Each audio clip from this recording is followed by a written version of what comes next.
Pertanyaan paling sering pas saya live di Instagram adalah, kalau saya mau mulai bisnis, mendingan gimana caranya kok? Mungkin kalian gak akan pernah dengar jawaban seperti ini. Tapi jawaban saya selalu sama. Kerja dulu. Sesimpel itu. Kalau kamu mau bisnis kafe, kamu kerja dulu di kafe. Jadi barista atau jadi apapun terserah. Ya lebih bagus jadi barista. Jadi kamu ngerti cara nyeduh kopi dan cara bikin kopi yang enak. Kamu bayangin, kalau kamu gak punya pengalaman bisnis sama sekali, dan tiba-tiba kamu harus buka kafe. Supplier kamu gak tahu cari di mana. Biji kopi yang enak kamu juga gak tahu biji kopi apa. Terus kamu pikir yang penting saya cari barista yang jago aja. Kamu dikadalin sama barista kamu juga gak ngerti. Desainnya kamu juga gak ngerti. Semua kamu gak ngerti. Bisa pas kamu mulai sambil belajar. Tapi berapa banyak biaya yang kamu habiskan. Dan biasanya bisnis pertama kedua gagal dulu. Ongkos belajar. Tapi kalau kamu coba kamu pikir sekali lagi. Kalau kamu kerja di kafe selama 1 tahun aja. Berapa banyak yang akhirnya kamu ngerti. Contoh. Ternyata bisnis kafe banyak pelanggan yang datang. Coba pesan kopi, habis itu duduk seharian. Nah, cara siasatinya bagaimana?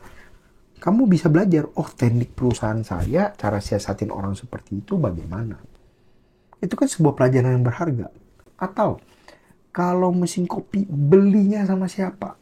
Itu kan juga sesuatu yang lu gak bisa beli pakai uang. Lu cuma bisa dapat dari pengalaman. Gitu. Bisa aja kamu beli mesin kopi dari tempat lain tapi kualitasnya kurang bagus. Nah kamu tahu, perusahaan gede selalu belinya dari si A. Seperti itu. Atau biji kopi campurannya bagaimana yang enak. Kamu kan bisa ngerti juga. Karena kamu sudah pernah kerja di kafe. Jadi cara untuk bisnis paling simpel itu satu. Kamu kerja dulu di bidang di mana kamu mau bisnis selama 1 tahun. Kamu akan ngerti semuanya dari A sampai Z. Kita ambil contoh yang lain. Kamu mau bisnis restoran seafood. Kamu kerja dulu di restoran seafood selama 1 tahun. Nanti kamu akan ngerti, ini restoran seafood ramenya Sabtu Minggu. Atau ramenya Senin sampai Jumat. Kalau daerah sini restoran seafoodnya bersaingnya harga. Kalau daerah sini gak usah bersaing harga. Seperti itu. Atau kalau kamu bisa sampai jadi koki, kamu malah ngerti cara masak seafood yang enak. Caranya gimana? Bakarnya gimana? Ini hal yang sangat jarang orang cerita. Tetapi menurut saya, ini teknik yang paling murah, paling efisien, dan paling cepat untuk kita ngerti bisnis. Sama seperti kalau kita main catur. Kalau kita mainin terus, kita gak akan sejago kalau kita lihat orang main. Kalau kita lihat orang main, kita tahu, ternyata kenapa? Karena kita gak usah habisin duit di sana. Bayangin. Setiap kegagalan kita berapa ratus juta yang harus kita habiskan. Tetapi kalau kita kerja dulu, bukannya habis duit, dapat duit lagi kerja. Terus dapat pengalaman. Ini yang sering dilakukan oleh keluarga-keluarga pebisnis. Yang mungkin orang gak akan pernah cerita.